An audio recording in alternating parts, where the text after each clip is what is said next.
তো দেখতে পাচ্ছ এখানে 1টা বেজে গেছে, আর বাইরেটাও দেখতে পাচ্ছ পুরো অন্ধকার, স্বাভাবিক একদম মধ্যরাত্রি। তো দেখতে পাচ্ছ আমাদের লাগেজও রেডি, আর আমরাও দুজনে রেডি।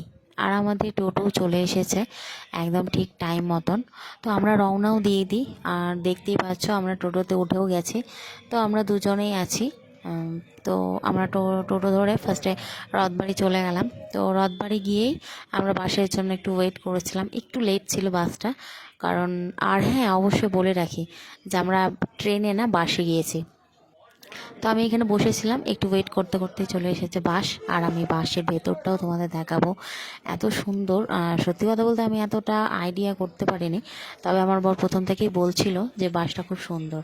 তো চলো, বাসটা করেছিল স্লিপার এসি, মানে বসার চেয়ারটা ছিল না, মানে একদমই স্লিপার পুরো। তো খুব সুন্দর ছিল বাসটা, তোমাদের ভিউটা দেখাবো। ফার্স্টে তোমরা এখন বুঝতে পারবে না, কারণ একদমই পুরো অন্ধকার ছিল। তো যাই হোক, একটু ভোর ভোর হওয়ার পর আমি আবারও ভিডিওটা নিই তোমাদের সাথে শেয়ার করার জন্য। আর অনেকেই যারা এরকম দূরে গ্যাংটক বলো বা দার্জিলিং বলো, তো যদি ট্রেনে টিকিট না পাওয়া যায় তো বাসটা আমি খারাপ বলবো না, বেশ ভালো। তো এই দেখতে পাচ্ছ বাসের ভেতরটা।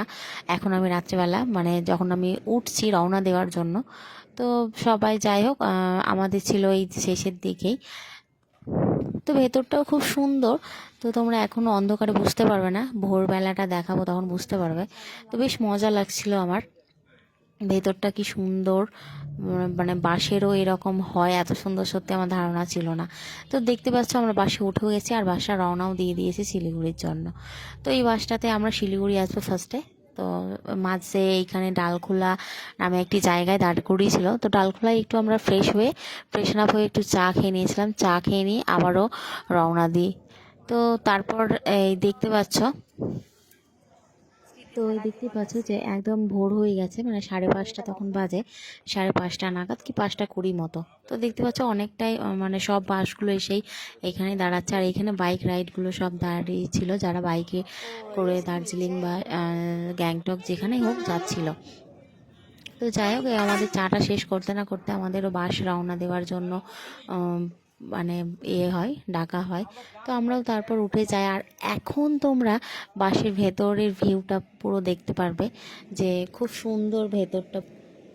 তো এই হচ্ছে সকালের ভিউটা। আর বেশ সুন্দর, তোমাদের বাইরেটাও দেখাবো আর ভেতরটাও দেখাবো। তো এখন ভেতরে অনেক ফ্যাসিলিটি। হ্যাঁ, তবে বাসা ট্রেনের মধ্যে একটাই যেটা মানে মানে যতই ভালো হোক বা সুবিধা হোক না কেন, যেটা মেয়েদের জন্য সবথেকে বড় প্রবলেম হচ্ছে ওয়াশরুমটা।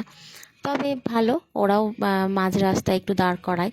তো আমরা দুজনে একটু বসেছিলাম, বাইরের ভিউটা দেখছিলাম, একটু টিভি চালিয়ে আবার গানও শোনা হয়। তো যাই হোক, ওইখানে হেডফোন ছিল আর বেশ মজা লাগছিলো। তো তারপরে এখানে ডালখোলা থেকে ছেড়ে দেওয়া হয়।